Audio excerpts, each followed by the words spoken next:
Hello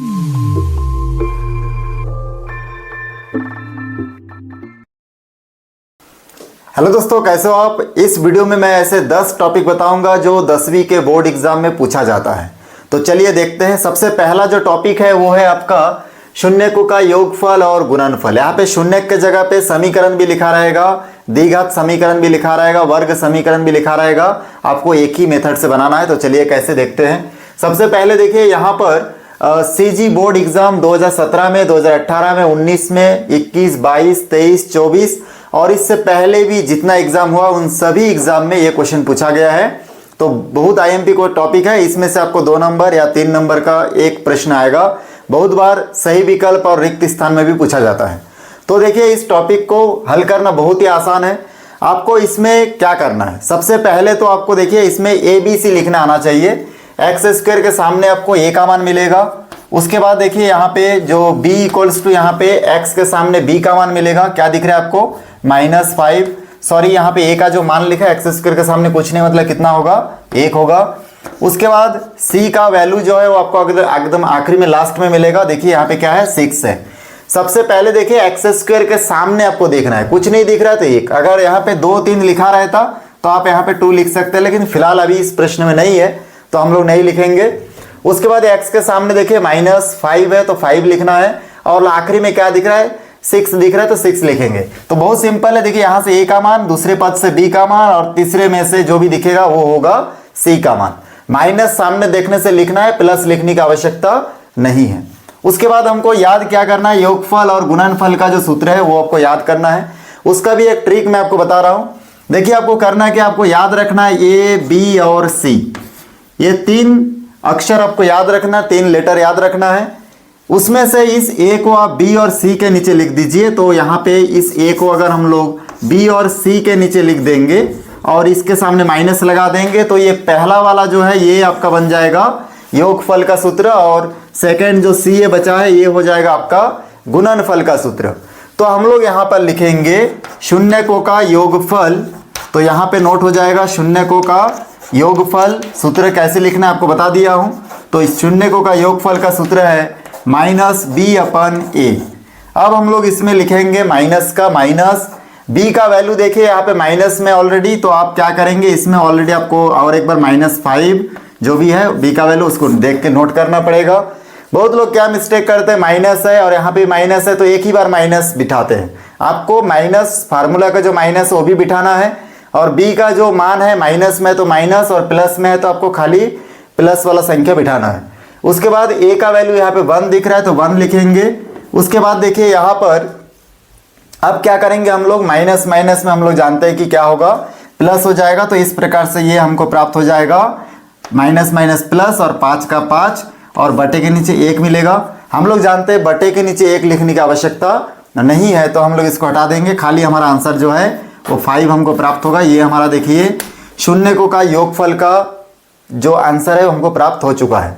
अब second और बचा है कि शून्यकों का गुणनफल क्या होगा।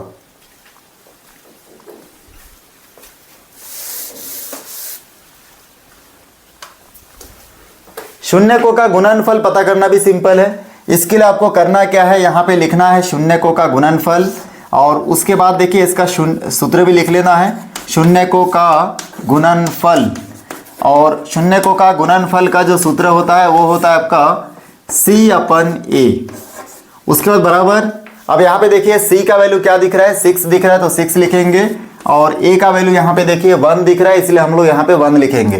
तो यहाँ पर हो जाएगा 6/1 मतलब 6 होगा। तो ये देखिए हमको 2 आंसर बहुत आसानी से प्राप्त हो गया, शून्यकों का योगफल और गुणनफल। याद रखिएगा इसमें से एक प्रश्न जरूर आता है, सही विकल्प, रिक्त स्थान, सत्य असत्य या फिर कोई प्रश्न हल करने के लिए आपको दिया जा सकता है। तो इस टॉपिक को ध्यान रखिएगा। चलिए इसके बाद नेक्स्ट टॉपिक देखते हैं। यहाँ पे देखिए ये जो तीसरा सेकंड प्रश्न है, इस प्रश्न में हम लोग देखेंगे कि कैसे इस प्रकार के क्वेश्चन को हल किया जाता है। इसमें लिखा है जांचिए कि gx px का गुणनखंड है या नहीं। अब ये चेक हमको करना है। ये प्रश्न जो है 2022 के सी सेट में आया था, लेकिन ऐसे ही टाइप के बाकी क्वेश्चन हर साल पूछा जा रहा है। 17, 18, 19, 21, 22, 23, 24 हर सत्र में ये इस टाइप का प्रश्न एक आता ही है, 2 नंबर का या फिर 3 नंबर का। तो इसको हमको चेक करके बताना रहता है। तो चेक कैसे करेंगे, देखिए बहुत आसान तरीके से आपको समझाऊंगा, ध्यान से इस वीडियो को आखिरी तक देखते रहिए आप लोग। यहाँ पे देखिए सबसे पहले तो हमको जो दिया है उसको नोट करना है। तो हम लोग इसमें जो दिया है जी एक्स का वैल्यू दिया है x+1 और पी एक्स का वैल्यू दिया है आपका, यहाँ पे देखिए x3 plus 2x² minus 2x minus 1। अब हमको इसमें ये बताना है कि ये जो gx है ये px का गुणनखंड है कि नहीं है। तो गुणनखंड होगा कैसे, जब हम लोग gx में से x का मान निकाल के px में रखेंगे और आंसर अगर 0 आएगा तब हम लोग बोलेंगे गुणनखंड है, और आंसर 0 नहीं आएगा तो गुणनखंड नहीं होगा। तो यहाँ पे देखिए क्या करना है, सबसे पहले gx का जो वैल्यू है इसमें हम लोग जानते हैं कि इसमें से x का मान निकालना है। तो x का मान निकालने के लिए हम लोग क्या करेंगे, इस x+1 का 1 को 0 के बराबर रखेंगे। तो यहाँ से x का मान कितना आ जाएगा, -1। तो ये आपका पहला चरण है जिसमें gx का जो मान है उसको 0 के बराबर रख के आपको x का मान पता करना है। उसके बाद इस मान को px में रखना है। अब हम लोग क्या करेंगे इसमें, अब हम लोग px में, मतलब px का जो लाइन देखिए इसमें हर जगह जहाँ जहाँ पे आपको x दिखेगा वहाँ पे -1 रखिए। ये देखिए -1 हो गया। फिर यहाँ पे हम लोग बराबर का बराबर देंगे। उसके बाद यहाँ पर देखिए -1 घात कितना हो जाएगा, 3। उसके बाद प्लस का प्लस होगा, 2 के जगह 2 लिखना पड़ेगा। उसके बाद देखिए x के जगह -1 और घात 2 है तो 2 लिखेंगे। उसके बाद माइनस का माइनस और 2 के जगह 2 होगा और x के जगह -1 बिठाएंगे हम लोग। उसके बाद देखिए आखिरी में -1 है तो -1। ये खाली वैल्यू को पुट करना है, जहां जहां पे आपको x दिखेगा उन सभी x के जगह पे -1 -1 -1 बिठाना है। बाकी स्क्वायर जैसा का वैसा रहेगा, खाली संख्या भी जो दिया है वैसे ही रहेगा। अब हम लोग जानते हैं कि इसमें देखिए -1 का घात 3 है, तो इसको हम लोग कैसे हल करेंगे। -1 का घात 3 है तो यहाँ पे इसका जो हल करेंगे तो यहाँ पे हम लोग रफ में अगर चाहे तो ऐसा हल कर सकते हैं, -1 गुना -1 तो माइनस माइनस में प्लस हो जाएगा, 1 एकम 1 होगा और क्या बचा इसमें, गुना -1 प्लस माइनस में माइनस और 1 एकम 1 होगा। तो ये बहुत लंबा चौड़ा प्रोसेस है जिसमें आपको बहुत ज़्यादा टाइम लेता है। सिंपल सूत्र याद रखना, कोई भी माइनस वाला संख्या के घात अगर विषम है तो इसका मतलब माइनस रहेगा, और 1 को अगर 3 बार गुना करूंगा तो 1 ही आएगा। उसके बाद देखिए प्लस का प्लस, 2 का 2 होगा। यहाँ पे देखिए -1 को 2 बार गुना करूंगा, माने घात जो है सम संख्या है इसलिए यहाँ पे प्लस बचेगा, और 1 को 2 बार गुना करेंगे तो 1 आएगा। फिर माइनस का माइनस, ये अंदर का माइनस बाहर गुना होगा तो इसको प्लस कर देगा, 2 एकम यहाँ पे देखिए 2 हो जाएगा। इसमें डायरेक्ट गुना कर दिया क्योंकि घात में कुछ भी नहीं है, और यहाँ पे -1 का -1। उसके बाद देखिए यहाँ पर आगे क्या होगा, -1 का -1 होगा, 2 एकम यहाँ पे देखिए 2 हो जाएगा, प्लस 2 और 1 घट के कितना आ जाएगा, 1 आएगा। 2 में 1 घटाएंगे तो 1 बचेगा। उसके बाद ये दोनों आपस में कैंसिल हो जाएगा, खाली आंसर कितना आया, 2 आया। इसका मतलब p और -1 का जो वैल्यू है वो कितना आया आपका, 2 आया, जो कि 0 के बराबर नहीं है। तो 0 आना चाहिए लेकिन 0 नहीं आया। इसका मतलब है कि ये प्रश्न जो है gx px का गुणनखंड नहीं होगा। तो यहाँ पे नोट कर सकते हैं gx px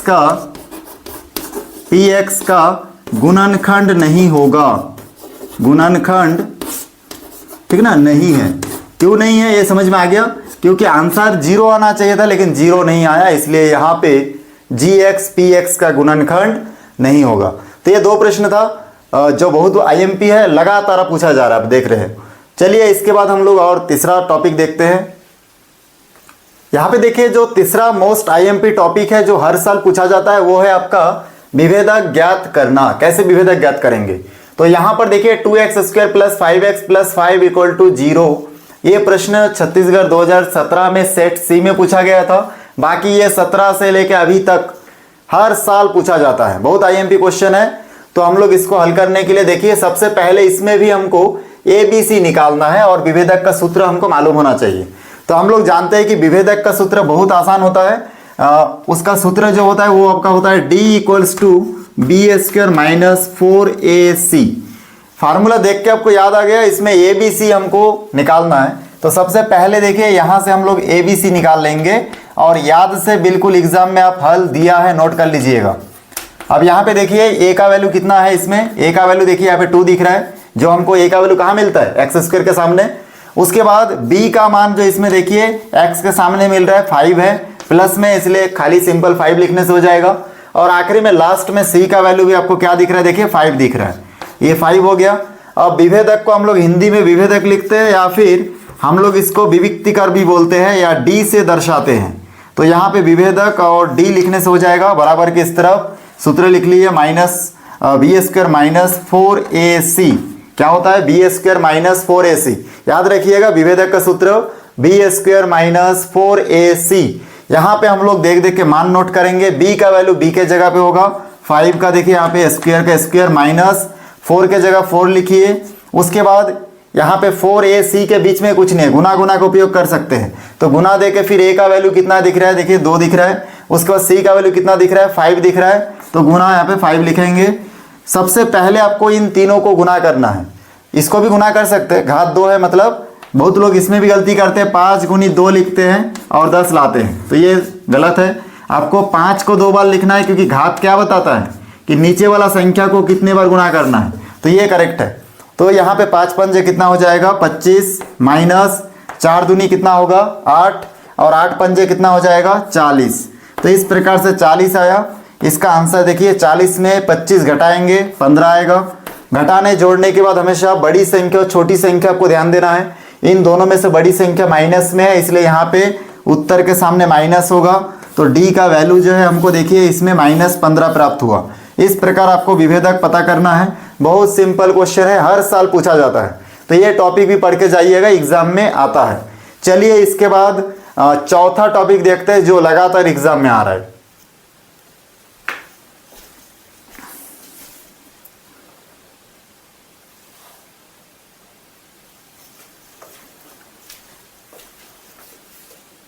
दोस्तों जो यहाँ पे चौथा टॉपिक है वो देखिए बहुत आईएमपी है, इसमें से बहुत सिंपल भी होता है क्वेश्चन। इसमें हमको समांतर माध्य ज्ञात करने के लिए कहा जाता है, और देखिए ये लगातार पूछे जाने वाला प्रश्न है। ये देखिए प्रश्न पूछा गया, बाकी ये हर साल पूछा जाता है। यहाँ से आपका 2 नंबर 3 नंबर फिक्स हो जाएगा एग्जाम में। इस टॉपिक को अगर आप समझ गए तो बिल्कुल बना पाओगे, बहुत सिंपल है, तो देखते रहिए। यहाँ पे देखिए, यहाँ पे समांतर माध्य को हम लोग क्या बोलते हैं, समांतर माध्य को औसत भी बोलते हैं, या फिर समांतर माध्य को खाली माध्य के नाम से भी जाना जाता है, इसको ध्यान रखिएगा। तो यहाँ पर हम लोग क्या करेंगे, देखिए कुछ नहीं करना है, इसमें दोनों को भाग देना है, माने दोनों को जोड़ना है और 2 से भाग देना है। यही काम आपको हर क्वेश्चन में करना है। तो पहले नंबर का देखिए यहाँ पे जो ये नंबर है इसके लिए हम लोग सॉल्व कर रहे हैं। तो ये में क्या हो जाएगा, ये का हल होगा आपका, इसमें 4 और 6 को आपस में प्लस करना है और उसके बाद 2 से भाग देना है क्योंकि 2 संख्या है। उसके बाद देखिए 4 और 6 कितना हो जाएगा, इसमें हो जाएगा 10/2 और आंसर कितना आ जा रहा है इसमें 5। तो समांतर माध्य कितना होगा, 4 और 6 का 5 होगा। या फिर जैसे ऐसे सिंपल प्रश्न रहता है आपको ध्यान देना है, 4 और 6 के बीच में क्या है 5 है तो 5 होगा, या फिर आप हल करेंगे तो भी आंसर सेम आएगा। चलिए बी नंबर क्वेश्चन को हल करके देखते हैं। बी नंबर प्रश्न को हल करेंगे, देखिए इसमें भी वही करना है आपको, 4 और -2 का समांतर माध्य निकालना है। तो 4 और -2 को बोले हैं, तो यहाँ पे आपको प्लस तो देना ही पड़ेगा क्योंकि दोनों को जोड़ना है, 4 को और -2 को। तो ये देखिए दोनों को जोड़ दिया, 2 से भाग दिया, इसमें से फिर प्लस माइनस में माइनस होगा, तो यहाँ पे 4 - 2/2, 4 में 2 गया तो कितना बचा, 2 बचा, और बटे के नीचे 2 कैंसिल हो गया, कितना बचेगा 1। तो ये भी आसान था, 2022 में बी सेट में पूछा गया था। चलिए सी नंबर क्वेश्चन देखते हैं। 1/2 और -1/2 को हल करना है। तो सी नंबर क्वेश्चन को भी हल करने के लिए आपको सेम इसी मेथड से बनाना है। दोनों को आपस में क्या करना है, बटे के ऊपर दोनों को आपस में 1/2 को प्लस करना है, किसके साथ, -1/2 के साथ, और बटे के नीचे 2 लिखना है। उसके बाद देखिए ये प्लस और माइनस में ये दोनों कैंसिल हो जाएगा, तो यहाँ पे बचेगा 0 और बटे के नीचे 2। एक समान संख्या प्लस माइनस में होने से उसका वैल्यू 0 होता है, ठीक ना। तो यहाँ पे इसको अलग भाग देंगे तो कितना आएगा 0, ये हमारा आंसर होगा। देखिए उसके बाद डी नंबर क्वेश्चन देखिए रूट के रूप में है, ठीक ना। पहला, दूसरा, तीसरा क्वेश्चन देख चुके, बहुत सिंपल था। चौथा डी नंबर क्वेश्चन में भी आपको इन दोनों को आपस में प्लस करना है और उसके बाद क्या करना है, 2 से भाग देना है। तो देखिए यहाँ पे √3 + 1, तो यहाँ पे हम लोग डी नंबर ऑप्शन देख रहे हैं, तो यहाँ पे हो जाएगा √3 + 1, फिर प्लस करना है किसके साथ, √3 - 1 के साथ। बटे के नीचे कितना लिखना है 2। ये देखिए प्लस माइनस में दोनों कैंसिल हो गया। यहाँ पे फाइनली क्या बचा, √3 कितनी बार बचा, 2 बार, तो यहाँ पे 2√3/2 2 और 2 कैंसिल हो गया, आंसर फाइनली आ गया देखिए √3। तो ये चौथा टॉपिक मोस्ट आईएमपी टॉपिक है, इसको ध्यान से देखिएगा। और आगे आपको बहुत ही आईएमपी टॉपिक और बताने वाला हूँ मैं, तो वीडियो को शुरू से आखिर तक प्लीज़ देखिएगा, आपको बहुत फ़ायदा मिलेगा। तो चलिए इसके बाद 5वां टॉपिक देखते हैं। तो यहाँ पर देखिए इन तीनों का मान हमको मालूम है, यहाँ पे कैसे निकालेंगे उसको देखते हैं। ये प्रश्न 2024 में सी सेट में आ चुका था और 2017 से देख सकते 24 तक इस टॉपिक से रिलेटेड एक प्रश्न जरूर आया है। तो यहाँ पर आपको नियम मालूम होना चाहिए, प्रश्न तो ऐसे ही बन जाएगा। तो यहाँ पे देखिए हम लोग इस प्रश्न में से देखेंगे कि इसमें से ए, डी और एन का मान क्या क्या है। तो यहाँ पे हल और दिया है, नोट करने के बाद यहाँ पे हम लोग नोट करते जाएंगे कि जो दिया है, देखिए यहाँ पे प्रश्न में दिया है सबसे पहले स्टार्टिंग में जो दिखेगा आपको संख्या वही होगा क्या, ए का मान। तो ए इक्वल टू कितना दिया है इसमें 10। उसके बाद देखिए दूसरी संख्या के साथ पहली संख्या को घटाएंगे तो डी का मान मिलेगा। तो डी बराबर हम लोग दूसरी संख्या क्या है इसमें 13 है और पहली संख्या क्या है इसमें 10 है। तो दूसरा पद के साथ पहला पद घटा दिए तो हमारा आंसर कितना आ गया इसमें 3। ये डी जो है डी का वैल्यू कितना हो गया 3 हो गया, मतलब डिफरेंस कितना का इन दोनों के बीच 3 का है, दूसरे के बीच भी 3 का है, इसलिए डी का वैल्यू 3 प्राप्त हुआ। उसके बाद देखिए एन का मान जो है यहाँ पे लिखा हुआ है 10वां पद, एन मतलब पदों की संख्या और एन का वैल्यू यहाँ पे 10 दिया है प्रश्न में, यहाँ पे आपको दिख रहा होगा। तो यहाँ पे मैं 10 लिखूंगा और उसके बाद मैं सूत्र का उपयोग करूंगा। तो यहाँ पे सूत्र क्या है देखिए एन वा पद, तो यहाँ पे लिखूंगा एन वा पद बराबर ए प्लस एन माइनस 1d, ठीक ना। इस सूत्र से हम लोग हल करने वाले हैं। तो ये जो सूत्र लिखा हो इसमें से देखिए एन वा पद का मान 10 है, तो यहाँ पे मैं लिखूंगा 10 वा पद और उसके बाद देखिए बराबर का बराबर होगा। यहाँ पे ए का वैल्यू यहाँ पे 10 दिख रहा है तो 10 लिखेंगे, प्लस का प्लस, और यहाँ पे देखिए एन का मान कितना दिख रहा है 10 दिख रहा है तो यहाँ पे 10 लिखूंगा, फिर माइनस का माइनस, 1 का 1, कोष्टक बंद। डी का वैल्यू यहाँ पे आपको दिख रहा है 3, तो यहाँ पे 3 लिखेंगे। उसके बाद इसको सॉल्व करिए। सॉल्व कैसे करना है, सबसे पहले हम लोग कोई भी लाइन में कोष्टक के अंदर बाहर संख्या हल करते हैं या फिर कोष्टक के अंदर भी अगर सॉल्व हो सकता है तो उसको हल करेंगे। तो यहाँ पे देखिए 10 में 1 घट सकता है, तो यहाँ पर जाएगा 10 प्लस, यहाँ पे 10 में 1 घट जाएगा तो यहाँ पे 9 बचेगा, कोष्टक के बाहर 3 बचा। कोष्टक के अंदर और बाहर का संख्या आपस में गुना होता है, इसलिए हम लोग इसको गुना करेंगे। तो यहाँ पर हो जाएगा 10 प्लस 9 तिया हो जाएगा 27, और इस प्रकार से 10 और 27 को जोड़ देंगे तो आ जाएगा 37। तो बहुत आसानी से देखिए हमको 37 प्राप्त हुआ। और ये प्रश्न बहुत ही सिंपल है, ठीक ना। इसको आप देखिए ऐसे ही आपको बनाना है। अब यहाँ पे जैसे भी दिया रहेगा जो भी आंसर होगा यहाँ से आपको देख के पता चल जाएगा, पर पहले जो दिखेगा वो ए का मान, दूसरे संख्या के साथ पहला संख्या घटाएंगे तो डी का मान, और जहाँ पे 10वां पद लिखा रहेगा या फिर कोई भी वा पद लिखा रहेगा उसके सामने जो संख्या वो होगा एन का मान। सभी मान को सूत्र में बिठाएंगे और सॉल्व करेंगे तो हमारा आंसर आ जाएगा। ये आपका 5वां टॉपिक कंप्लीट हुआ। इसके बाद 6वां टॉपिक देखेंगे जो लगातार हर साल आता है। तो चलिए देखते हैं दोस्तों। अभी जो हम लोग टॉपिक देखने वाले अनुपात और समानुपात, इनके प्रश्न इतना आईएमपी है कि हर साल आएगा और बहुत सिंपल होता है।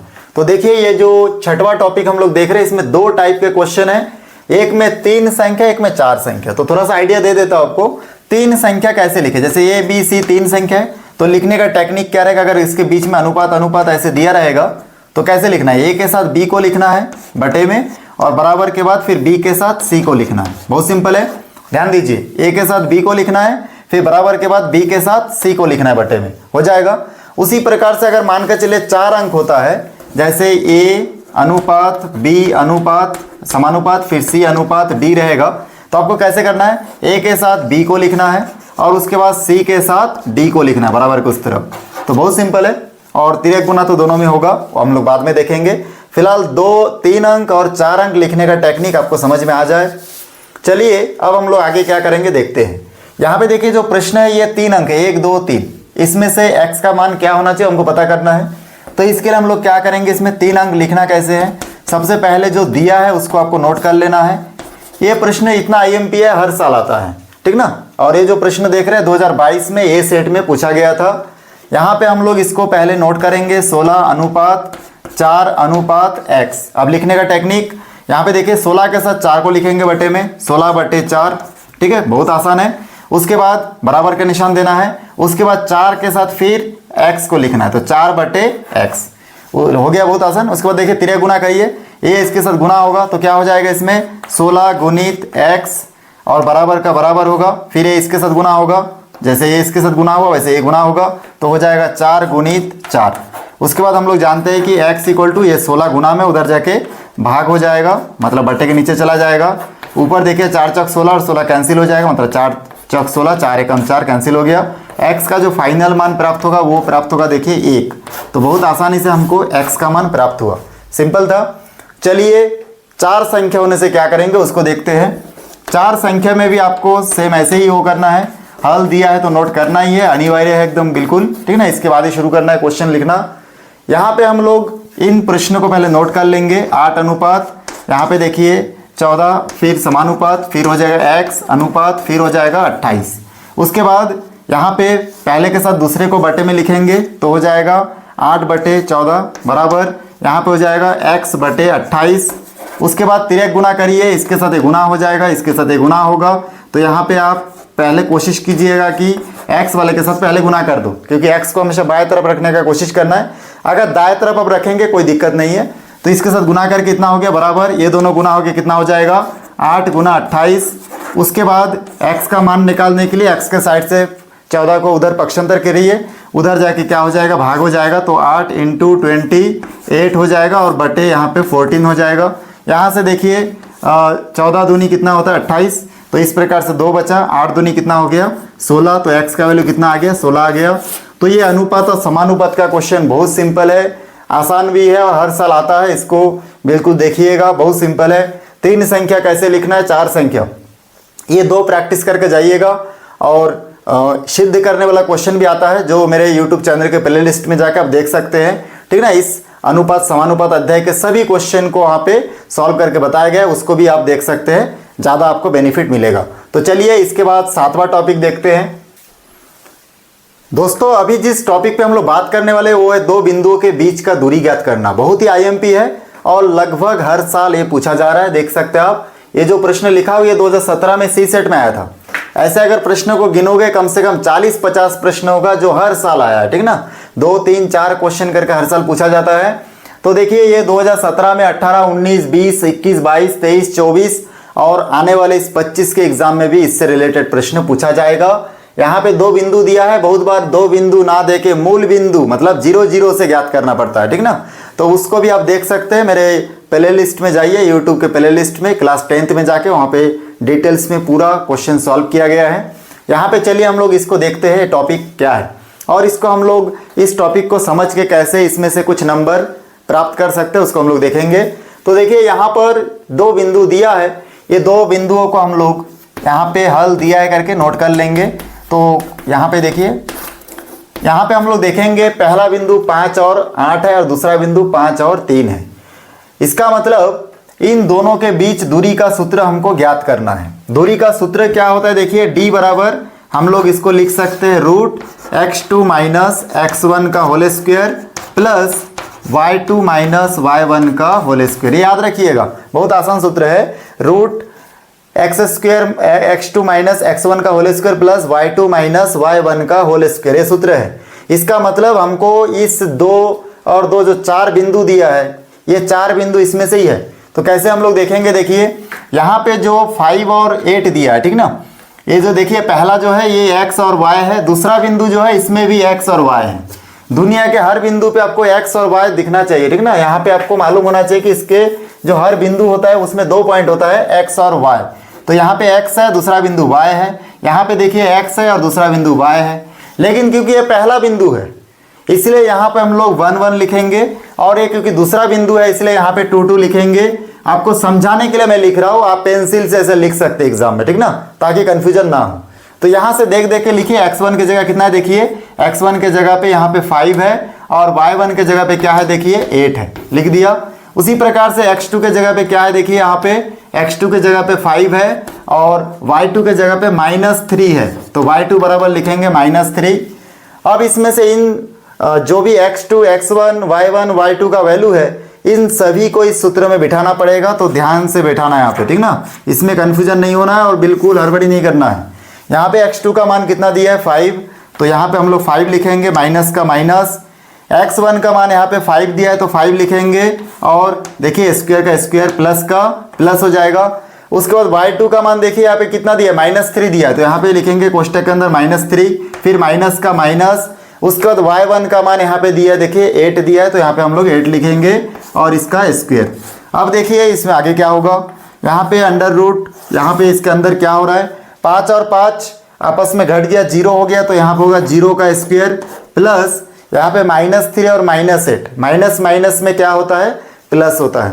8 और 3 कितना हो जाएगा, 11, तो -11 का हो जाएगा स्क्वायर, क्योंकि बड़ी संख्या माइनस में है इसलिए माइनस भी लगाना पड़ेगा आपको।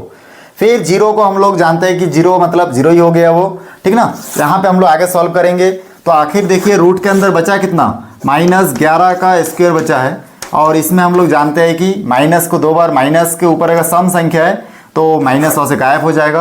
अब फिर -11 2 बार गुना भी करते हैं तो -11 और -11 माइनस माइनस प्लस हो जाएगा, और 11 कितने बार लिख सकते हैं, 11 गुणित 11, ठीक ना, ऐसे लिख सकते हैं। और इस जोड़ी में से एक संख्या बाहर आएगा, मतलब इसका वर्गमूल आएगा कितना, 11, तो हमारा आंसर कितना आ गया, 11 प्राप्त हुआ, मतलब 11 हमारा आंसर होगा। बहुत सिंपल था। माइनस कैसे गायब हुआ, देखिए माइनस के ऊपर अगर सम संख्या है तो इसका मतलब इसका आंसर प्लस में आता है, ठीक ना, ये ध्यान देना, ये सूत्र है 8वीं क्लास में घातांक वाले नियम से आप पढ़े हो। विषम संख्या है तो माइनस रहेगा और सम संख्या है तो प्लस हो जाएगा, तो यहाँ पे सम संख्या है घात में इसलिए प्लस हो गया। या फिर आपको ये समझ नहीं आ रहा तो -11 गुना -11, तो माइनस माइनस क्या हो जाएगा, प्लस हो जाएगा ना, तो इसलिए 11 गुणित 11 को गुना करेंगे 121 आएगा, 121 का फिर 11 ही आता, तो मैं उसको गुना नहीं किया, बड़ी संख्या में चेंज ना करके ऐसे ही रखा हूँ, और यहाँ से फिर एक जोड़ी में से एक संख्या बाहर ले लिया, तो हमारा आंसर आ चुका है। तो ये टॉपिक भी बहुत IMP है, इससे एक प्रश्न आता है, ठीक ना। तो दूरी का सूत्र याद कर लीजिए और कैसे लिखना आपको देख लीजिए आप लोग। पहला पॉइंट है इसलिए x1 y1 लिखा, दूसरा पॉइंट है इसलिए x2 y2 लिखा, क्योंकि हर जगह xy होता है, ठीक ना। इस पॉइंट में भी xy है, यहाँ पे भी xy है, क्योंकि ये पहला पॉइंट है इसलिए 1 1 और ये दूसरा पॉइंट है इसलिए 2 2 लिखा हूँ। चलिए इसके बाद नेक्स्ट टॉपिक देखते हैं। यहाँ पे देखिए 9 नंबर टॉपिक में हम लोग देखने वाले ग्राफ, ठीक ना। ग्राफ क्या है, तो देखिए ग्राफ का जो क्वेश्चन है बहुत ही सिंपल होता है। इसमें आपको कुछ नहीं करना है, सबसे पहले यहाँ पे आपको हल और जो ग्राफ का जो टेबल दिया है उस टेबल को एक बार आप बना लेना, ठीक ना, पेज में। और अलग से आपको एग्जाम में ग्राफ पेपर भी दिया जाता है, यहाँ पे ग्राफ पेपर नहीं है, मैं ऐसे ही बनाऊंगा इसमें। तो यहाँ पे लाइन खींच लूंगा मैं, क्योंकि यहाँ पे कोई ऋणात्मक संख्या नहीं है दिख रहा है, तो इसलिए मैं एक्स लाइन और वाई लाइन खींच लूंगा यहाँ से, एक्स लाइन और ये हो गया वाई लाइन। यहाँ पे देखिए दोनों में अधिकतम 5 तक की संख्या है, तो मैं यहाँ पे 0 लिखूंगा, और यहाँ पे एक एक समान गैप में मैं क्या करूंगा, 1 2 3 4 5 लिखूंगा, जैसे कि 1 2 3 4 5, क्योंकि अधिकतम संख्या। ये पहला जो लाइन होता है ये वाला लाइन, इस लाइन को हम लोग एक्स लाइन बोलते हैं। दूसरा जो नीचे लाइन होता है इस लाइन को हम लोग वाई लाइन बोलते हैं। ध्यान देना, एक्स लाइन में बड़ी संख्या 5 है इसलिए 5 तक लिखा, वाई लाइन में बड़ी संख्या 4 है, 4 तक लिखने से हो जाएगा, 5 तक भी लिख सकता हो, मेरे ऊपर है, एक ज़्यादा लिखने से भी कोई फर्क नहीं पड़ता, ठीक ना। तो यहाँ पे आप कितना भी लिख सकते हो, उससे कोई फर्क नहीं पड़ेगा। तो यहाँ पे 4 तक है, 4 में चलो 5 5 ही लिख देता हूँ। उसके बाद यहाँ पे देखिए अब ये मैं लिख दिया, लिखने के बाद यहाँ पर आपको क्या लिखना है, 1 और 4, मतलब x का मान 1 है और y का मान 4 है। x का मान 1 देखिए और y का मान 4, मतलब ये दोनों y के लाइन में देखिए ये 4 दिख रहा है और ये x के लाइन में 1 दिख रहा है, तो ये x के लाइन में 1 और y के लाइन में 4। इधर ग्राफ पेपर में आपको लाइन दिखेगा, दोनों लाइन यहाँ पे टच हो रहा है, इसलिए हम लोग यहाँ पे एक डॉट दे के छोड़ देंगे, मतलब x के लाइन का 1 और y के लाइन का 4 यहाँ पे मिल रहा है दोनों। तो यहाँ पे मैं इसको एक डॉट दे के यहाँ पे ऐसे लाइन खींच रहूँगा, उस डॉट दे के रख लूँगा। उसके बाद देखिए x का मान 2 और y का मान 3 है। अब x का मान 2 है और y का मान कितना है, 3 है, ये दोनों जहाँ पे भी मिलेगा, ठीक ना, ये लाइन को ऊपर आगे बढ़ाऊंगा और इस लाइन को आगे बढ़ाऊंगा, जहाँ पे मिलेगा उस पॉइंट को मैं ऐसे करके छोड़ दूंगा। तो यहाँ पे क्या है, x का मान 1 और y का मान 4 है। इस पॉइंट पे क्या मिला, x का मान 2 और y का मान 3। उसके बाद देखिए x का मान 3 और y का मान 2 है, यहाँ पे x का मान 3 और y का मान 2 है, दोनों जहाँ पे क्रॉस होगा, जिस बिंदु पे भी क्रॉस होगा वो बिंदु पे मैं क्या करूँगा, यहाँ पे एक डॉट दे के छोड़ दूंगा। तो यहाँ पे ये लाइन और ये लाइन देखिए, ठीक ना, तो यहाँ पे x का मान 3 और y का मान 2 है। उसके बाद तो ये करेक्ट कर देना आप लोग, ऐसे राइट कर देना कि ये लाइन में देख चुके, ये लाइन देख चुका, ये लाइन भी देख चुका हूँ। अब यहाँ पे देखिए, यहाँ पे चौथा बॉक्स बचा हुआ है जिसमें x का मान 4 है और y का मान कितना है, 1 है। तो x का मान यहाँ पे देखिए 4 है और y का मान कितना है, इसमें y का मान देखिए आपका 1 है, तो यहाँ पे 1 और 4, तो यहाँ से हम लोग 1 और 4 को क्या कर देंगे, इस प्रकार से 1 और 4 वाला लाइन में जहाँ पे भी दोनों आपस में, ठीक ना, जहाँ पे भी दोनों आपस में एक जगह आ रहा है उस जगह पर हम लोग ऐसे लाइन खींच देंगे, ठीक ना। तो 4 के सीधा में और 1 के सीधा में आपको लाइन डॉट ऐसे बनाना है, तो बना दिए। उसके बाद यहाँ पे देखिए आगे क्या लिखा है, x का मान यहाँ पे 5 है, ठीक ना, और y का मान 0 है। x का मान 5 है मतलब यहाँ पे, और y का मान 0 है मतलब यहीं पे तो है 0, y का मान, x का मान 5 और y का मान 0 इसी लाइन में है, तो जहाँ इसी जगह पे पॉइंट होगा।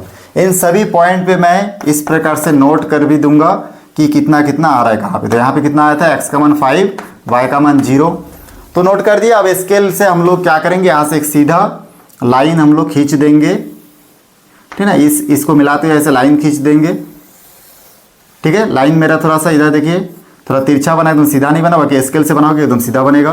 तो इस प्रकार से ये हमारा ग्राफ बन के तैयार हो गया। अब हम लोग को यहाँ पे क्या लिखना है, पैमाना। तो यहाँ पे मैं पैमाना लिखूंगा। एक्स अक्ष में कितना कितना का गैप है, देखिए 0 से 1, 1 का गैप, 1 से 2, 1 का गैप। तो एक्स अक्ष पर हम लोग क्या लिखेंगे, अगर 1 सेंटीमीटर का गैप है तो 1 लिखेंगे, बाकी ये क्या दिया था, 1 1 क्या है, दिन है, तो यहाँ पे लिखेंगे 1 दिन, और कुछ नहीं है तो इकाई लिखेंगे। उसके बाद y अक्ष पर हम लोग क्या लिखेंगे, y अक्ष में भी 1 1 का गैप है, तो यहाँ पे पेट्रोल की मात्रा लीटर में, तो यहाँ पे हम लोग लिखेंगे 1 लीटर, ठीक ना, क्योंकि 1 1 का गैप है ना सबके बीच में, तो गैप जितना जितना होगा उस गैप के अनुसार आपको यहाँ पे लिखना पड़ेगा पैमाना में। इसको आप इस प्रकार से हाईलाइट कर सकते हैं, तो एग्जाम में इस प्रकार आपको अच्छे से इसको नोट करना है। तो ये टॉपिक इतना IMP है, देखिए ये 2020 में ABC में आ चुका था, 2022 में भी आ चुका था, और हर साल इसमें से एक प्रश्न देगा 5 नंबर का, जो आपको बिल्कुल मिलना ही चाहिए, ठीक ना। तो इसको अच्छे से तैयारी करके जाइएगा। ग्राफ में आपको कुछ नहीं करना है, खाली x अक्ष और y अक्ष बनाना है, और उसके बाद संख्याओं को देख देख के इस प्रकार से वहाँ पे टिक करना है, और फिर आखिरी में एक लाइन खींच देना है, आपका ग्राफ तैयार हो जाएगा। चलिए आखिरी प्रश्न हम लोग देख लेते हैं। दोस्तों इस वीडियो का आखिरी जो टॉपिक मैं आपको बताने वाला हूँ वो है त्रिकोणमिति से। यहाँ से इतना आसान प्रश्न आता है हर साल, और देख सकते हैं आप 2 प्रश्न में लिख के रखा हूँ, और यहाँ से तो प्रश्न आना ही है, ठीक ना, ब्लूप्रिंट में भी दिया है, यहाँ से प्रश्न आना है, और इस टाइप का क्वेश्चन आता है जो अगर कोई पढ़ के नहीं भी गया तो भी बना सकते हैं, इतना सिंपल होता है। आपको इसमें ये ध्यान देना है कि अगर हमारा जो डिग्री है वो 0, 30, 45, 60 और 90, ठीक ना, इसके अंतर्गत अगर नहीं है तो आपको ये ध्यान में रखना है कि वो दोनों ही जो sine theta, cos theta, tan theta, cot theta, sec theta, cosec theta जो भी दिया है वो कटने वाला है, वो 0 होने वाला है, ठीक ना, वहाँ से हटने वाला है। तो यहाँ पे इतना डिग्री अगर दिया है तो वहाँ से भले वो नहीं हटेगा, लेकिन अगर इतना डिग्री नहीं दिया मतलब वो वहाँ से गायब होने वाला है। तो चलिए कैसे देखते हैं। यहाँ पे देखिए, यहाँ पे 23 और 67 है, मतलब यहाँ पे इसमें से कोई डिग्री नहीं है, इसका मतलब ये दोनों गायब होगा, खाली क्या बचेगा, 2 बचेगा। और कॉट 45 का मान कितना है, 1 होता है, तो 2 और 1 कितना हो जाएगा, इसका आंसर 3। चलिए कैसे बनाते हैं। तो यहाँ पे देखिए आपको गायब ऐसे नहीं करना है, आपको ऊपर वाले जैसे यहाँ पे सेक 23 लिखा है तो नीचे भी आपको इस कॉसेक 67 के जगह पे लिखना पड़ेगा सेक 23, ठीक ना, क्योंकि सेक कॉसेक थीटा का सूत्र लगा होगा सेक 90 माइनस थीटा, तो वहाँ से इतना आ जाएगा। प्लस यहाँ पे कॉट 45 का 45, ये दोनों कैंसिल हो गया, तो 2 प्लस यहाँ पे इसका वैल्यू 1, तो 2 और 1 कितना हो गया, 3।